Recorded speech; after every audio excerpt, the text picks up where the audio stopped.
మెదక్ జిల్లా నర్సాపూర్ పురపాలక సంఘం చైర్మన్ ఎన్నిక నిర్వహణలో భాగంగా టీఆర్ఎస్ పార్టీకి 9 మంది కౌన్సిలర్లు ఉండగా ఎక్స్-ఓపీఓ సభ్యులు సునీతాలక్ష్మారెడ్డి, నర్సాపూర్ ఎమ్మెల్యే, 2 ఎమ్మెల్సీలు వెంకట్రామరెడ్డి, యాదవరెడ్డిలు ఉన్నారు. 12 మంది సభ్యులతో మున్సిపల్ చైర్మన్గా అశోక్ గౌడ్ని ఈ సందర్భంగా ఎన్నుకున్నారు. Municipal commissioner Venkatagopal, gazetted revenue divisional అధికారి తూప్రాన్ జయచంద్రారెడ్డి ఆధ్వర్యంలో ఈ ఎన్నిక నిర్వహించారు. నర్సాపూర్ మున్సిపల్ చైర్మన్గా తనను ఎన్నుకున్న అనంతరం అశోక్ గౌడ్ మాట్లాడుతూ తన ఎన్నికకు సహకరించిన కౌన్సిలర్లందరికీ ధన్యవాదాలు తెలిపాడు. అదేవిధంగా స్థానిక ఎమ్మెల్యే సునీతాలక్ష్మారెడ్డి గారికి, తన రాజకీయ సారథులు మాజీ ఎమ్మెల్యే మదన్ రెడ్డి గారికి, రాష్ట్ర మాజీ మంత్రి హరీష్ రావులను ఆధ్వర్యంలో తనను మున్సిపల్ చైర్మన్ గా గెలిపించినందున మున్సిపల్ కౌన్సిలర్లందరికీ సభ్యులను కలుపుకొని నర్సాపూర్ మున్సిపల్ అభివృద్ధికి తోడ్పడతానని తెలిపారు.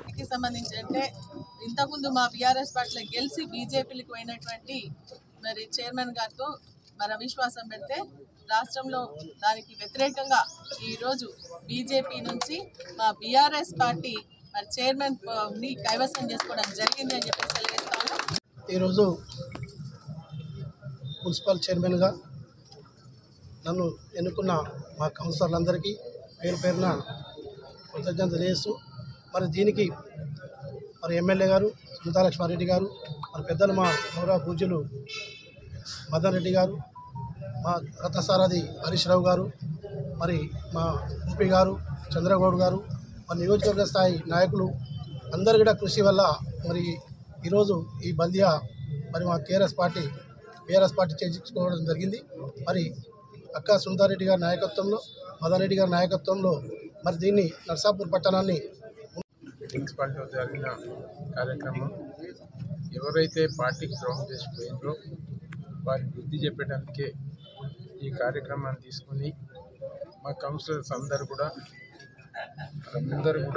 ఒక ఏకతాటిపైన నిలబడి ఇలా చైర్మన్ అశోక్ గారిని ఎన్నుకోవడం జరిగింది. మరి ఎమ్మెల్యే గారి ఆధ్వర్యంలో, వారి పర్యవేక్షణలో, మరి పార్టీ అధిష్టానం మేరకు విప్పు కూడా జారీ చేసి ప్రతి ఒక్కరికి మరి వీళ్ళని ఇక్కడ అశోక్ గౌడ్ గారిని చైర్మన్ చేయడం జరిగింది. చాలా సంతోషం. తప్పకుండా అశోక్ గారి ఆధ్వర్యంలో మున్సిపాలిటీని కూడా అభివృద్ధి పథంలో వేయడానికి ఎమ్మెల్యే గారు మేము అందరం కూడా సహకరించి బ్రహ్మాండంగా అభివృద్ధి చేయడానికి. మరిన్ని అప్డేట్స్ కోసం మా ఛానల్ని సబ్స్క్రైబ్ చేయండి.